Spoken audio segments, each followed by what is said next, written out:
नमस्कार। आर्य साहित्य क्लासेस में आप लोगों का एक बार बहुत बहुत फिर से स्वागत है। आज की कक्षा में हम द्विगु समास को लेकर के चलते हैं, आगे बढ़ते हैं। द्विगु समास परिभाषा है कि जिस समास में पूर्व पद संख्यावाची हो और जिसके समस्त पद से संख्या का बोध हो उसे द्विगु समास कहते हैं। पूर्व पद संख्यावाची हो और समस्त पदों के बाद संख्या का बोध हो उसे द्विगु समास कहते हैं। उदाहरण जैसे त्रिभुवन, त्रिभुवन, त्रिभुवन। त्रिभुवन का समास विग्रह होगा तीन भुवनों का समाहार। पहला पद होता है संख्यावाची, दूसरा होगा संज्ञा। तो यहां पर त्रि माने होता है तीन, तीन जो है संख्यावाची है। त्रिभुवन में तीन भुवनों का समाहार, ये क्या है? ये द्विगु समास है, संख्यावाची है। जो दूसरा उदाहरण चौराहा। चौराहे का संधि क्या होगा? समास विग्रह चार राहों का समाहार। तो यहां चौराहा में पहला पद क्या है? संख्यावाची है। तो राहा, चार राहों, राहों यह संज्ञा। दूसरा पद चार राहों का समाहार, यहां पर क्या बनता है? द्विगु समास। अगला चवन्नी, चवन्नी। चवन्नी का होगा समास विग्रह चार आनों का समाहार। चवन्नी में चार आनों का समाहार। त्रिगुण, पहला पद संख्यावाची त्रिगुण, दूसरा पद संज्ञा विशेषण। पहला पद संख्यावाची, त्रिगुण में इसका समास विग्रह होगा तीन गुणों का समाहार।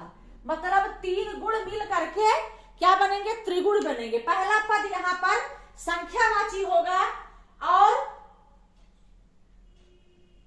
दूसरा पद विशेषण या संज्ञा। अगला है उदाहरण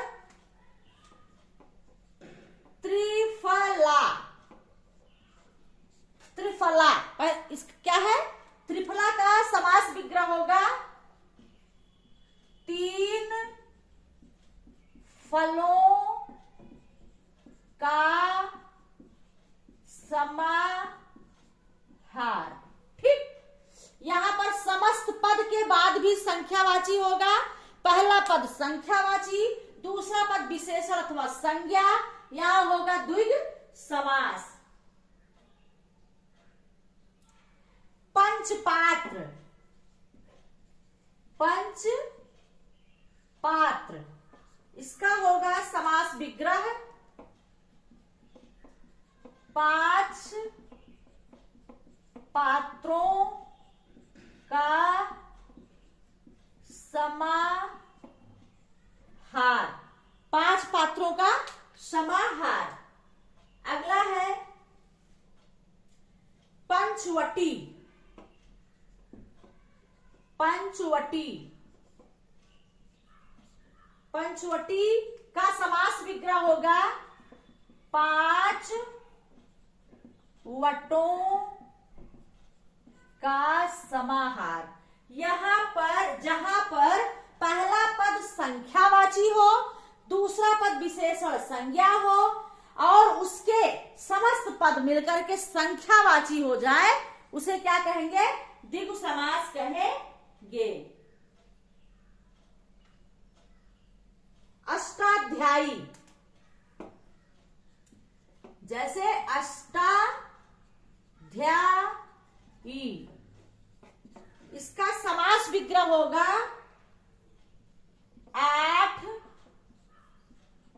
अध्यायों का समाहार। 8 अध्यायों का समाहार, अष्टाध्यायी।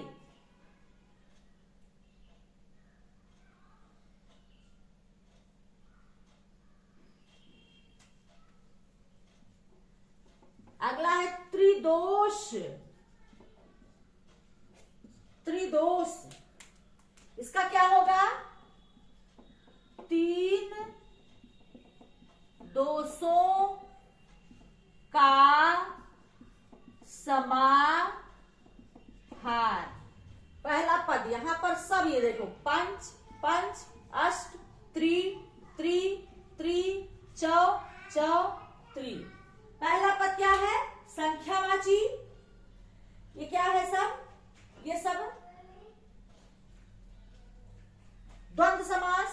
अगला है दोपहर।